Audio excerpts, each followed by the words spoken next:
There he is.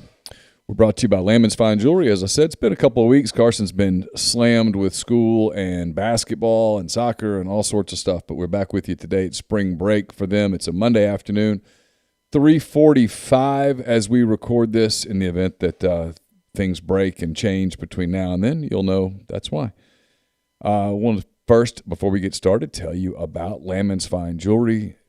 1126 North Lamar Boulevard in Oxford. They've been serving the Oxford area for 73-plus years. From engagement rings to wedding rings to fine jewelry, watches, pearls, fashion jewelry, children's jewelry, collectibles, and more. Lammons is the absolute gold standard in fine jewelry. Visit them at lammonsfinejewelry.com or call them at 662-234-2777. I'm coming to you, and so is Carson, from the Clark Ford Studios. Clark Ford's in Amory, Mississippi. 662-257-1900 is the number. Call it. Ask for Corey Clark. Tell Corey what new Ford product you're looking for. He'll send you a quote within 15 minutes in business hours. It's right to the bottom line.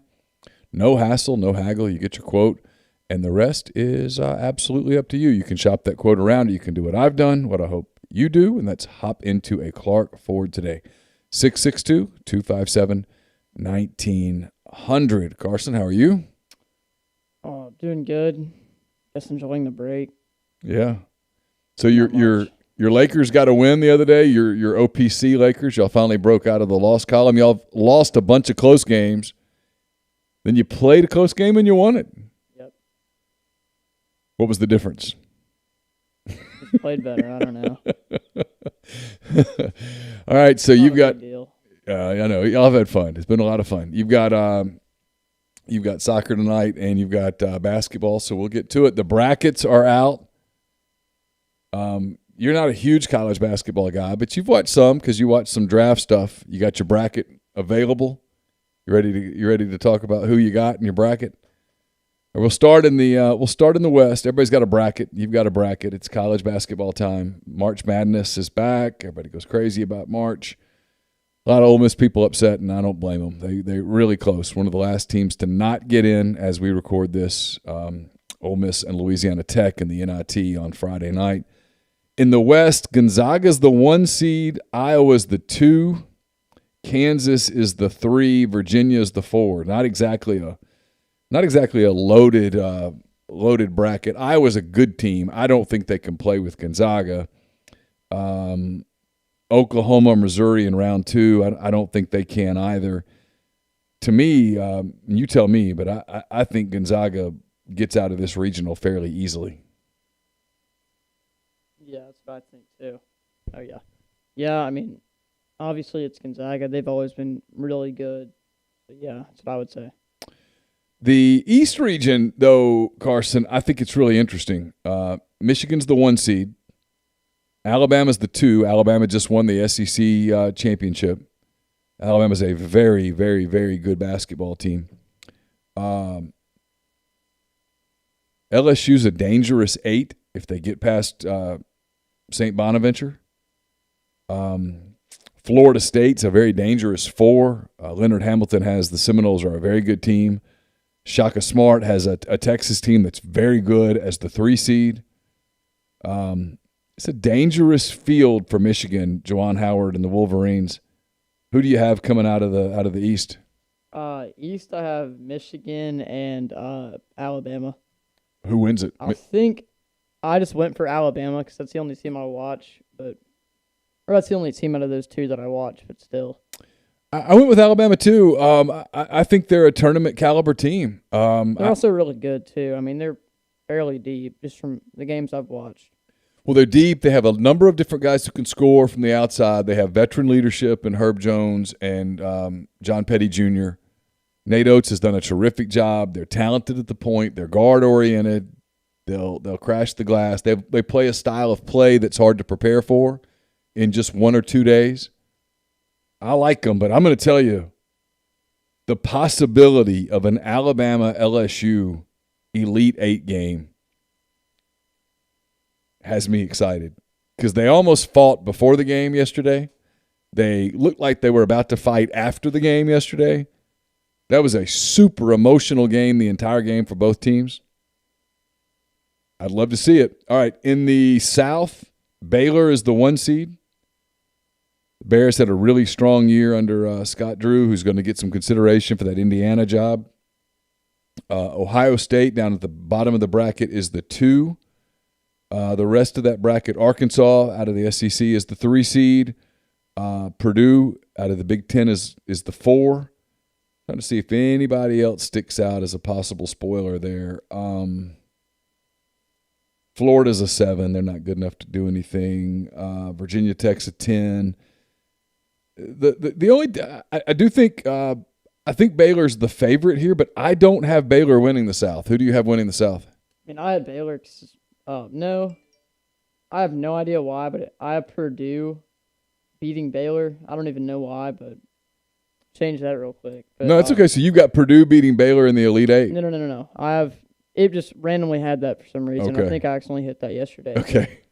I think I've got, I guess, Baylor and Ohio State coming out. I just don't really know who wins. I just went with Baylor because they're the top seed, and I do not watch those teams. So. I went with Ohio State. I actually watched a good bit of the Big Ten at different times this year because I'm kind of weird like that. I like those Big Ten schools, and Ohio State is really, really good. They could have won the Big Ten tournament. They're a dangerous 2 seed. And then in the Midwest, another just stacked regional. Illinois is the 1. Houston down at the bottom is the 2. The rest of it, West Virginia, is a very talented 3 seed. Oklahoma State, Cade Cunningham is the 4. Tennessee is a dangerous 5 seed depending on what John Fulkerson's health situation is. That's probably about it in terms of teams that could come out of there. Oh, I take that back. San Diego State, a very dangerous 6 seed, a very talented basketball team. So I'm crazy here, and I know I'm crazy. But I've got Cade Cunningham carrying Oklahoma State to the Final Four. That's what I put. Did you? I put them going to the final. Wow. Okay. So you've got Gonzaga and Oklahoma State in a final. Yeah. I've got Gonzaga and Ohio State in the final. Who do you have winning? I had Oklahoma State just because. Well, if that happens, you'll have big bragging rights. I've got Gonzaga winning the whole thing, but Cade Cunningham's one of the guys I really want to watch. I mean, he carried them to the Big 12 conference title, the championship tournament, I should say, the tournament championship. He is a terrific player. He looks better and better the more that I watch him in a draft where there are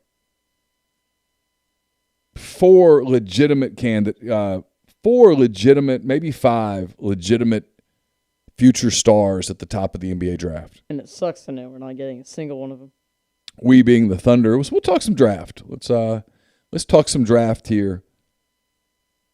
This is I'm at tankathon.com if anybody wants to know who I'm looking at. They've got the Minnesota Timberwolves right now picking first. Minnesota, they've got taking Cade Cunningham, it's listed as a point guard. Here's the thing about Cunningham that I like so much.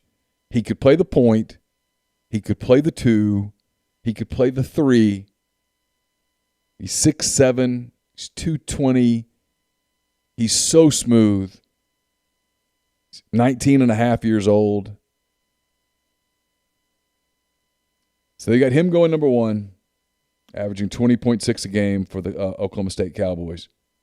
They've got Detroit, your Pistons, who just traded for Hamidou Diallo. They've got the Pistons picking second, taking Evan Mobley, the center out of USC. 7 foot, 215-pound freshman, also a little over 19 and a half years old. They've got Houston, which is really screwing things up for the Thunder. Houston's so... Kuminga, right? Huh? I think they get Kuminga. They actually have Houston taking Jalen Suggs, the guard for Gonzaga. If you haven't watched Gonzaga, when you do, in the past Gonzaga was, other than when they had Domantas Sabonis, they have usually been not a star-oriented team, and this one's not either. They've got talent all over the floor, but Suggs is terrific. Point guard, shooting guard, a little bit of both. 6'4", not quite 20 years old, getting 18.5 points, 7.1 rebounds, 6 assists a game for Gonzaga. They've got Suggs going third to the Houston Rockets. And then the 2 G League guys going fourth and fifth. They've got Jalen Green, the shooting guard, going fourth to the Orlando Magic. And they've got Jonathan Kuminga, the 6'8" small forward, who I really like a lot. Another G League guy. They've got him going fifth to the Wizards, to the Cleveland Cavaliers as of right now. Now this could change because we'll talk about standings in a minute because we're 30 some odd, almost 40 games into the season. There's still time for teams to tank. Thunder need to. Yeah, we'll talk about the Thunder in just a minute. They've got Jalen Johnson, the guard from Duke. Actually, he's a forward from Duke, I should say. 6'9", 220. They've got him going sixth. Scotty Barnes, the kind of a small forward, point forward, if you will, from Florida State, going seventh to Sacramento. They've got James Bouknight, the shooting guard from UConn, going eighth to the Raptors. They've got the Thunder picking ninth, taking Keon Johnson, the two guard from Tennessee. Freshman, had a really nice year, 6'5". That would surprise me a little bit. Another Gonzaga player. This is why Gonzaga's good. People get this off on Gonzaga. This is a really talented roster. Corey Kispert, I should say, the small forward from Gonzaga, got him going 10th to the Pelicans. The knock on him is he's a senior. He's 22 years old. So you're not getting some of his development years. 22 is old for an NBA draftee. Zaire Williams from Stanford going 11th. Moses Moody, the shooting guard from Arkansas, who's a freshman, not quite 19 years old yet. I love Moody's game. He's one that I think is a potential steal. Franz Wagner, the sophomore from Michigan, going 13th to the Grizzlies. Jaden Springer from Tennessee going 14th to Golden State. And then you start getting in some different guys. Some guys of note, they have Sharif Cooper, the point guard from Auburn, going 16 to the Knicks. Isaiah Jackson, the post player for Kentucky, going 17 to the Hornets. Let's see, looking at guys that you would notice.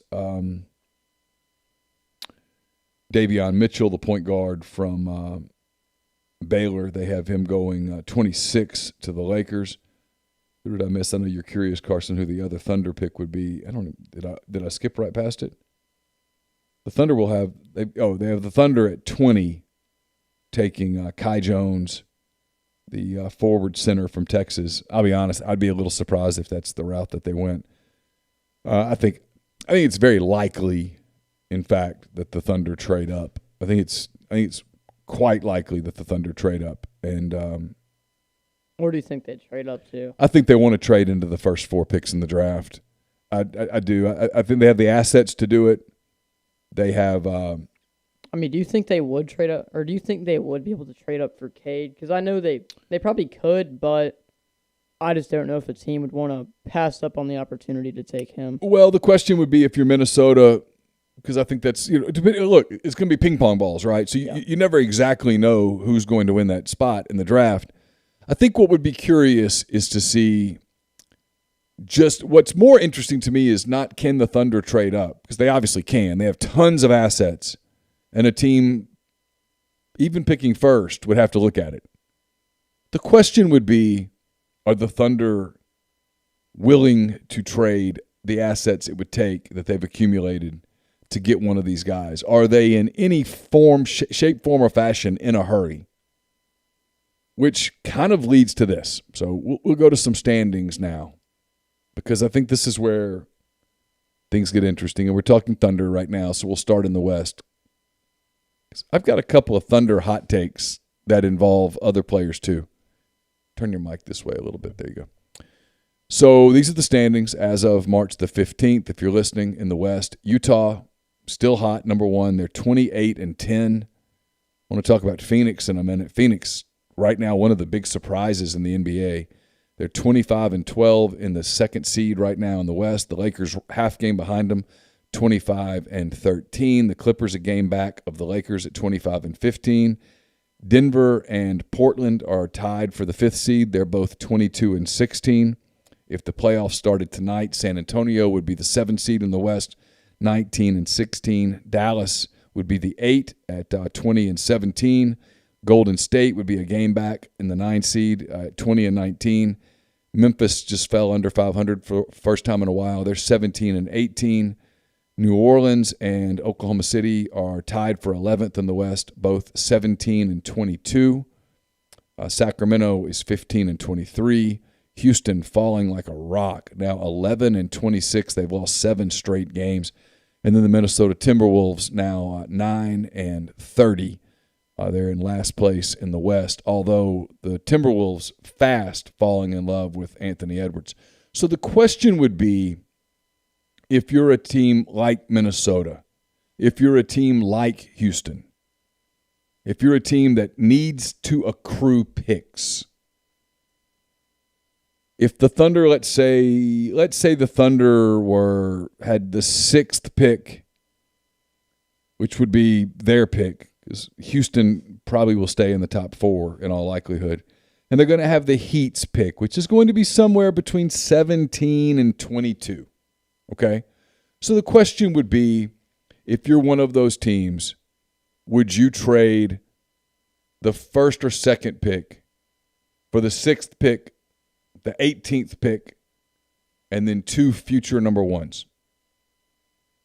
Some teams would, some teams wouldn't, unless you're in love with one of these guys at the top of the draft. Cunningham, Mobley, Jalen Green, Jonathan Kuminga, possibly Jalen Suggs. Unless you're in love with one of those guys, I don't know that you could turn it down. Here's the question with the Thunder. Going into this season, the plan was to establish a culture, but the plan was not to be 17-22 after 39 games. The Thunder, what's happened with them, Carson, and we don't spend a ton of time on this, but what's happened with the Thunder is 2 or 3-fold. One, Mark Daigneault, the coach, has done a fantastic job with culture. The Thunder try really hard. In a league where sometimes teams take a day off on the end of a back-to-back or whatever, the Thunder don't ever take a night off. They get beat, but they don't ever take a night off. And then secondly, Shai Gilgeous-Alexander may be too good to tank. So here's where the Thunder's in a weird spot. Well, you and I have never talked about this. The Thunder would like to build their franchise around Shai Gilgeous-Alexander, because I think for the longest time the Thunder thought he was a second guy, a third guy on a championship caliber team. He's clearly not that. I think they think he's better than that. Yeah, I think they look at it and go, whoa. Here's an example. You and I were talking about this game. Sunday, the Thunder beat the Memphis Grizzlies 128-122 in Oklahoma City. The Thunder starting lineup was Shai Gilgeous-Alexander. Is it Alexei? Alexej. I'll just say Alexej. Alexej. Or to say Poku. I don't really care. But. Pokusevsky. Yeah. We'll call him Poku from here on out, but that's who we're talking about. He's the Thunder's first-round draft pick. He's about 6'11". He weighs about 10 pounds, and he's 19 years old. Moses Brown, not exactly a NBA big name. Ty Jerome, and Justin Jackson. It's the Thunder starting lineup. Al Horford didn't play. Lou Dort didn't play. George Hill didn't play. Darius Bazley didn't play. Teo Maledon did not play. Their bench was Kendrick Williams, Darius Miller, Isaiah Roby, and Mike Muscala. Okay? That team won an NBA game. It won an NBA game for 2 reasons. One, Poku, who just a month ago looked lost, and who a month ago people were saying, oh, the Thunder made a big mistake. 39 minutes, he scores 23 points, 10 boards on 13 shots, 5 of 8 from 3, 4 of 4 from the three-point line. turned it over 3 times, had a plus-minus of plus 18. And then the second reason is Shai Gilgeous-Alexander. 30 points, 5 assists, 4 boards, 30 points on just 17 shots, 10 of 11 at the free throw line. He did have 5 turnovers. But Poku's been terrific. SGA's been terrific. To the point where I think if you were to compare point guards, Ja Morant in the same game, 34 minutes, 22 points, 7 assists, 1 board, 7 of 15, 1 of 3 from 3, 7 of 8 from the free throw line, just 2 turnovers. You can vouch for me here. I love Ja. I think he's terrific. I think he's great for the league. I think he's a great story. I think I'd rather have Shai. I think, yeah, I agree with that. In ways, I feel like Ja is overrated. I mean, I'm not saying he's a bad player. Overrated player, but he gets so much attention from social media, fans, all that stuff. And he's a good player, but he's just kind of overhyped. He can't carry that team. No. And he doesn't have Jaren Jackson Jr. right now. And the rest of his lineup is Jonas Valanciunas, Brandon Clark, Dylan Brooks. It's not deep. Yeah, Kyle Anderson. Yeah. Yeah, not a deep team. I'm frankly surprised that Valanciunas didn't break Poku in half, but regardless, so back to the Thunder for a second. The question they have is, what message do you need to start sending to SGA? Do you need to say to SGA, hey, yeah, we're rebuilding, but this isn't going to be long. Don't get upset. Hang tight. Help's coming. He's probably starting to see some of that in Poku. He has to like what he sees out of Lou Dort, out of Kendrick Williams. They have tons of assets right now, but some of the assets are still 3-4 years out. I'm curious, when they look at this, do they say, okay, if we could get Cade Cunningham, if we could get Evan Mobley, do you make that deal now? Or let's say this is close to right and you're picking 9th and 20th. Do you say, hey, look, we're not – the concern I would have – I'm jumping around. The concern I would have if I'm inside the Thunder office is picking 9th and 20th. You can get good players and you'll help your team. But are you ever going to get that superstar player in a market where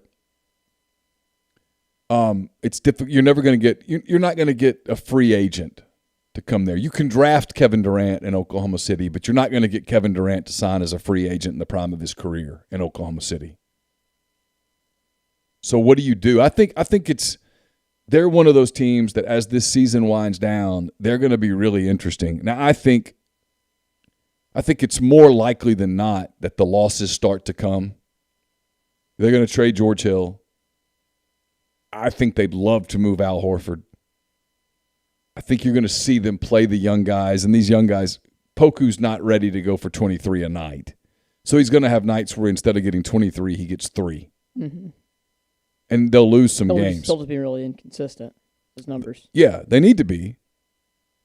But, that's what this is. It's interesting because you can't. I'm fine with Shai being the 30 points a game, but when they have 5 or 6 other players putting up 10 points or more, it's just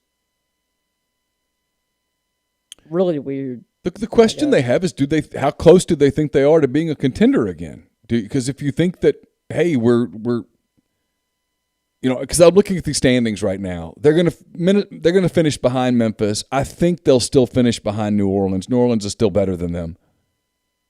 Sacramento is just a game and a half back, so Sacramento could catch them.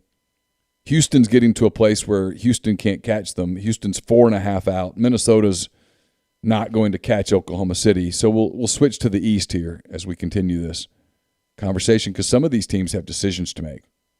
So that's the Western Conference. Here are the Eastern Conference standings as of March the 15th. Things tightening up. Joel Embiid out for a few weeks with a bone bruise. Philadelphia still number 1, 27-12 as of right now, but Brooklyn charging fast. The Nets 1 game back at 26-13. Milwaukee right now would be the 3 seed. Miami, we talked about them coming up. They've had a really bad start. They're better now. They're the 4 seed at 21-18. Boston a half game back at 20-18. Charlotte a half game back of Boston at 19-18. Then New York and Atlanta, Indiana and the Hawks are tied for the 9. Chicago's the 10. Toronto 17-22. They're the 11. So back to the Thunder conversation. Toronto has the same record. Washington is about 3 games back of the Thunder. Cleveland about 3.5 back. Orlando about 4.5 back, and then Detroit at 10-28. They're going to be up at the top of the draft. So you're going to have some luck in the ping pong ball category, and then after that, there are going to be some decisions to make. They're one of those teams that have decisions to make. I mean, in my opinion, what I want them to do is they get the first pick, obviously take Cade. But if they're getting all right, so let me ask you this, though. You're the Thunder. Let's say that Cade Cunningham's on the market, but it's going to take the 6th pick, the 18th pick, and 2 or 3 future number 1s. Is that a price that's too steep? Because you're all in at that point on Cade Cunningham. You're saying, hey, this isn't going to be a 5 or 6 year rebuild. This is going to be a 2-year rebuild, and we're going for it. And we think that SGA and Cade and maybe one other piece down the road can make us a title contender.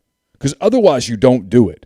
Unless you believe that this expedites you and puts you in a window of opportunity to become a title contender again, which they were for the longest time with Durant and Westbrook and all that. They just got super unlucky in 2016, But they were a contender. They played in one final. They went to several Western Conference finals. Most franchises, Memphis, for example, would kill for that. So most franchises will do that. The question you have to ask is, when you give up that many assets, are you shrinking your window? I don't know the answer. I mean, because one more final thought, and then I'm going to shut up. The kid who's Imani Bates comes out a year from now. Is it worth trading assets, or do you just wait another year and see if you can't get the Imani Bates lottery?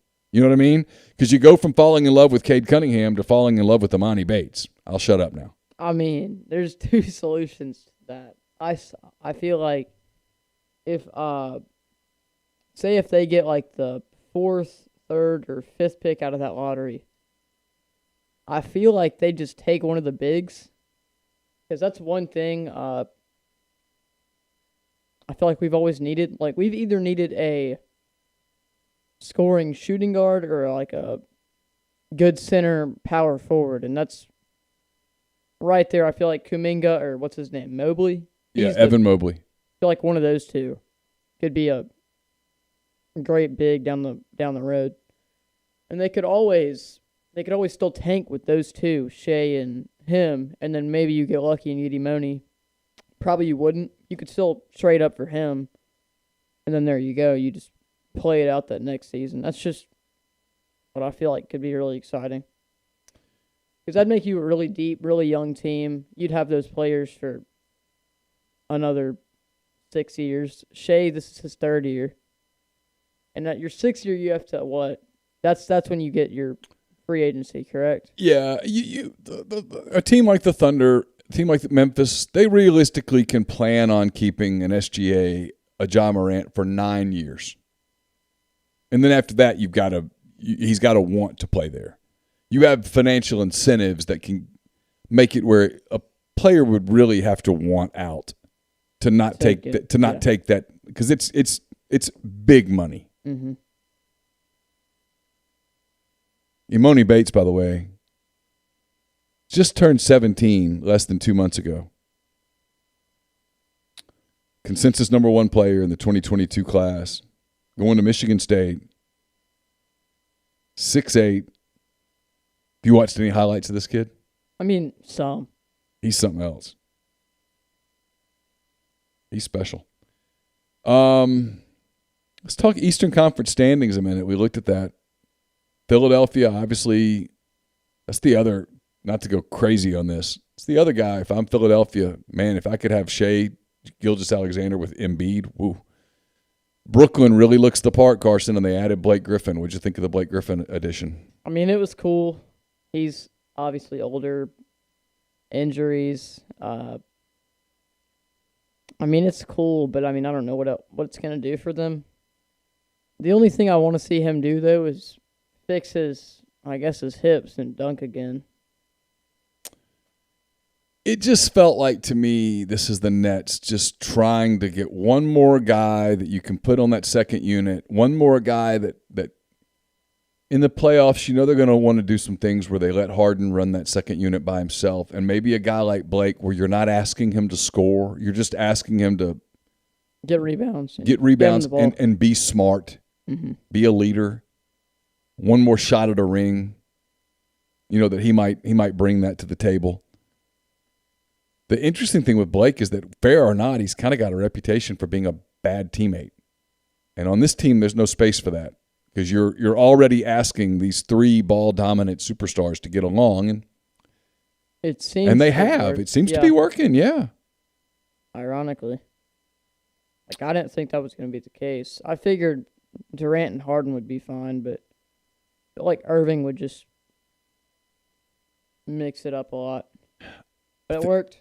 I think Kyrie wants another ring. I think these guys, when it comes down to it, I mean, the name of the show is Chasing the Ring, and when it comes down to it, after a while, that's what's left for these veterans.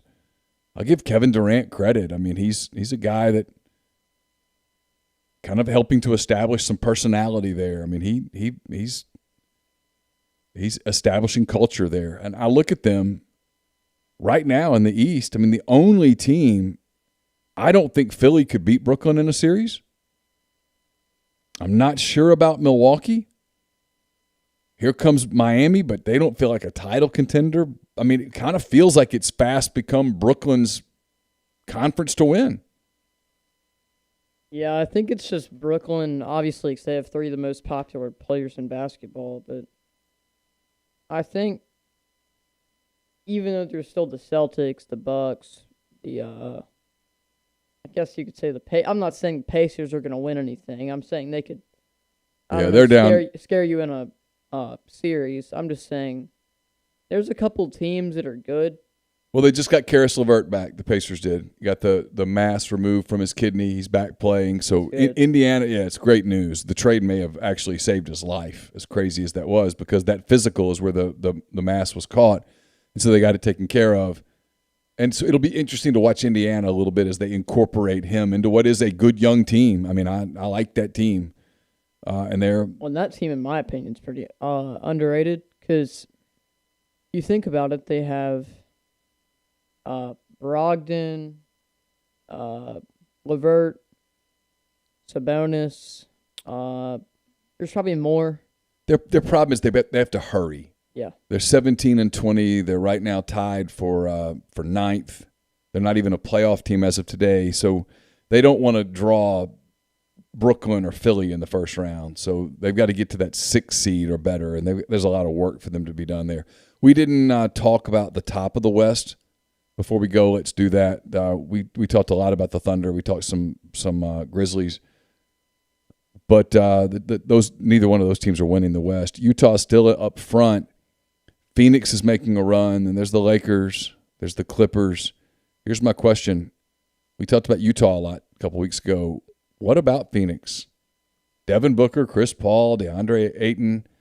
This is Monty Williams doing a terrific job with this team. In your mind, is Phoenix a contender? Oh, yeah. Really? Mm-hmm. Phoenix Chris Paul's one of the best point guards of all time. Mm-hmm. You have this insane scorer who relates and plays like Kobe in a lot of ways. Devin Booker. Yeah. And then DeAndre Ayton obviously can get boards. It's pretty decent bit of points. I guess you could say he's like a double-double guy a lot of nights. A Phoenix Lakers second-round series. I think that'd be really entertaining because Obviously, the favorite would be the Lakers, but I guarantee the Suns could come out with a 7-game, 6-game win. And I guarantee they could. It'd just be, do they have the skill, and will they be able to do that in a playoff series? They've got a nice team put together. They've got some depth, Saric and Bridges and Crowder and there's dudes on that team. I mean, they're Cameron Johnson. But they've got those three. They've got those three guys, Paul, Booker, and Ayton, that give you a shot in a series. They just don't have a lot of playoff experience, but Chris Paul can overcome a lot of that. So they're a team to watch. There's no question about that. I think it's interesting that Dallas is coming on. San Antonio getting rid of LaMarcus Aldridge. San Antonio clearly trying to take they're trying to take a step back. Who did they trade him to? They've just basically it's the baseball equivalent of designating him for assignment.